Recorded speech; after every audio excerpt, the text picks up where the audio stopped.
네, 지금까지 그 95기조 방방론과 그 시무 28조를 살펴봤어요. 네. 이번 영상에서는 결론 차원에서 그러면 우리가 이 한국교회의 여러 문제들을 어떻게 해결해 나갈 수 있을까? 이 사례를 통해서 우리가 얻을 수 있는 교훈은 무엇일까? 라는 점에 대해서 좀 다뤄보고자 합니다.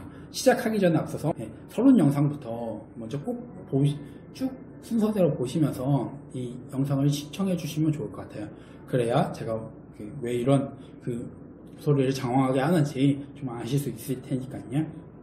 그래서 본격적으로 들어가 보면 우선 루터와 최승로의 공통점을 먼저 살펴보고자 합니다. 그래서 첫 번째, 이 둘은 당대 종교를 부인하진 않았어요. 그러니까 기독교 완전 이상한 종교야, 뭐 불교 얘네 완전 이상, 이런 게 아니에요. 그 교리나 그것들은 철저하게 존중을 해주려는 의도를 가지고 있었고, 다만 이거를 너무 잘못 사용하고 있어서 사회적인 패턴들이 나오니까 그거 고쳐야 해, 이거 우리가 바꿔야 해, 이런 얘기들을 꺼낸 거예요. 뭐 최승로도 마찬가지로 그렇게 얘기를 한 거고, 두 번째로는 이들의 주장은 실제로 사회 변화를 만들어냈습니다. 약간 차이점이 있긴 있는데, 일단 루터의 주장은 본격적인 종교개혁 운동으로 연결이 돼서 또 수십 년, 수백 년에 걸쳐서 기독교가 구교, 그러니까 천주교, 신교, 개신교로 이렇게 나눠지는 그런 계기들이 만들어냈습니다. 장기적으로 봤을 때는 진짜 큰 의미를 부여할 수 있는 그런 사회 변혁 운동까지 이어졌고요. 최승로의 주장도 받아들여졌습니다. 그러니까 성종이 받아들여서 적극적으로 유교를 중심으로 해가지고 전국을 운영해 나가려고 했고, 실제로 고려의 여러 제도들, 그러니까 당나라, 송나라의 그런 것들을 가져와서 그러니까 그걸 고려만의 방식으로 바꾸고 해나가고, 또 그런 것들이 실제로 이 성종 때 이후로 많이 정착이 돼서 꾸준히 내려오긴 했어요. 하지만 차이점은 루터의 주장은 되게 긴 시간 동안 꾸준히 이게 이어지면서 완성된 것에 비해 최승로의 주장은 일시적인 걸로 사실 끝났어요. 어쨌든 여러분이 흔히 알고 계시듯이 고려는 불교가 국교였던 나라였고, 실제로 성종 이후에도 불교의 여러 행사들이 고스란히 그대로 사회적 패턴처럼 이용된 사회들도 많았고, 실제로 유교를 정치적으로 이용하긴 했으나 모든 사회적인 거나 이런 거의 중심은 철저히 불교를 중심으로, 그래서 그 사회적 패턴이 근본적으로 해결되진 않았어요. 그럼에도 불구하고 여기서 의미를 부여할 수 있는 거는 루터와 최승로 둘 다 당대 사회 문제에 대한 정확한 문제의식을 가지고 있었고, 그것을 해결해야 한다고, 그러니까 그 주체, 그러니까 어찌 보면 권력의 핵심이라고 볼 수 있는 자들, 교황 그리고 성종에게 좀 적극적으로 자신의 주장을 펼쳤다는 점입니다. 따라서 우리도 어찌 보면 이들처럼 그렇게 큰 힘을 가지고 있는 사람들은 아니지만, 우리도 우리 자신의 목소리를 내는 게 되게 중요하다고 생각을 해요. 현대 사회는 왕정 체제, 다이내스티라고도 하는데, 그런 체제가 아니라 우리가 살아가는 사회는 민주주의 사회잖아요. 그러니까 각자의 시민들이 정치의 주체가 돼서 이 사회의 정치를 주도하는 거. 사실 그게 민주주의의 가장 원론적인 의미인데, 그만큼 우리도 참정권을 가지고 계신 분들이라면 누구나 이 대한민국 안에서 시민의 그런 권위를 가지고 있는 사람으로서 자신의 그런 정치적인 그런 제스처들을 취할 수 있는 것처럼, 우리도 그런 점에서 생각해 봤을 때 작은 목소리라도 우리도 꾸준히 내야 한다는 거를 되게 중요하다고 생각을 해요. 근데 실제로 우리가 힘이 너무 없다 보니까 우리의 목소리를 사람들이 들으려고 하지도 않을 수도 있고, 뭐 그게 사람들이 몇몇 사람들 모여가지고 계속 목소리 낸다고 해서 그게 실제 변화를 만들어내지 못할 수도 있어요. 하지만 그럼에도 불구하고 꾸준히 자기 이야기를 꺼내는 것이 중요하다고 생각을 해요.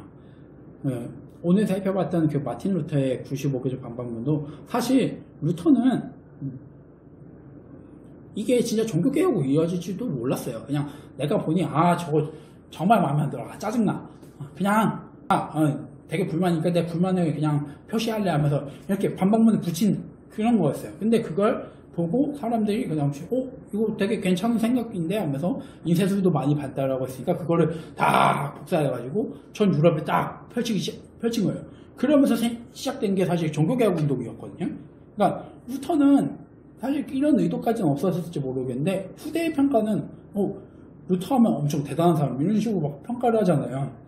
그러니까 어쨌든 이런 게 근본적으로 가능했던 것은 루터가 자신이 용기를 내서 내가 해질 수도 있음에도 불구하고 자신의 목소리를 냈고 그거에 동의하는 사람들이 계속 루터의 목소리에 이어서 제2의 목소리, 제3의 목소리, 제4의 목소리 막 이런 목소리들이 계속 내면서 해서 결국은 이 사회가 다른 대안으로 좀 변해갈 수 있었던 그런 계기들을 만들어냈잖아요. 이런 점에서 놓고 봤을 때 우리도 아무리 작은 목소리라고 느껴질지 몰라도 우리의 목소리를 내려고 하는 것이 좀 중요합니다. 근데 이런 목소리를 낼 때 엄청 논리적인 그 목소리를 내지 않아도 돼요. 마치 내가 엄청 똑똑하고 그렇게 해야 한다고 하는 게 아니에요. 여러분이 투표하실 때 투표하시는 분들이 죄다 학자, 교수 이렇게 사회적 엄청 영향력이 있는 사람들만 투표하는 게 아니잖아요. 대한민국 시민이라면 일정 나이가 찼을 때 누구나 다 그 1인 1투표권을 가지고 있잖아요. 이 얘기는 누구나 다 정치에 있어서 사회 문제에 있어서 목소리를 낼 수 있다는 거예요. 그래서 그런 목소리들을 우리가 과감히 내고 또 그것을 행동으로 실천하는 것이 중요하다고 생각합니다. 그래서 구체적인 행동 방식을 딱 2가지 얘기할게요. 어렵지 않아요. 그거예요. 첫 번째 그냥 되게 문제 많은 교회들 있잖아요. 그러니까 그런 교회를 만약 다니시는 분들이라면 그런 교회 안 가면 돼요. 아예 안 나가면 돼요. 근데 그거를 나 혼자만 그런 게 아니라 주변에 같은 문제의식 가지고 있는 사람들 안 나가면 돼요. 못하러 나가요. 거기 나가서 어차피 내가 엄청나게 막 얘기를 해도 그 사람들 들으려고 하지도 않을 거고 또 그 사람들은 쟤 또 막 이렇게 이상한 헛소리 하고 있네 하면서 막 무시를 하고 또 네가 그렇게 하니까 교회가 위기에 처했다 그런 식으로 하면서 엄청 공격을 하거든요. 못하고 그렇게 해요. 그렇게 할 필요 없어요. 그냥 그 교회 안 나가고 그 교회의 그 성도 수들이 줄어들고 그렇게 하면은 교회 자체가 바뀔 수 있게 돼요. 그러니까 꼭 뭔가 대단한 말을 하는 게 아니라 실제로 그냥 그래 너네 그렇게 해. 나 너네랑 안 해. 그냥 나 나갈래. 나가서 다른 사람들을 만나서 그렇게 할래. 오히려 그게 더 나은 것 같아. 이런 것들도 사실 작은 움직임이지만 변화를 만들 수 있는 그런 것들이 될 수 있다고 생각하고요. 만약에 그냥 나간다, 그래도 나가야겠다고 하면은 그냥 헌금을 안 하면 돼요. 돈을 안 내면 돼요. 사실 보이콧이 최고거든요. 불매운동. 난 아예 어떤 기업에서 문제를 바꾸려고 할 때 그 돈줄을 끊어버리면은 결론은 왜 저 사람들이 저럴까 하면서 그 얘기를 진짜 들으려고 하고 어떻게 조율점 찾으려고 하고 막 그렇게 하거든요. 그러니까 교회도 마찬가지예요. 교회가 돌아가는 시스템 자체가 헌금, 그러니까 11조 헌금이나 이런 것들이 없으면은 사실 그 교회 운영하는 데 있어서 정말 어렵거든요. 근데 그런 걸 아예 끊어버리면은 교회는 무조건 바뀌게 되어 있어요. 네, 무조건 바뀌어요. 우리 자본주의 사회에서 돈을 아예 끊어버린다는 거는 사실 생존과도 직결되는 문제이기 때문에 그렇게 하면 바뀌는 거예요. 네.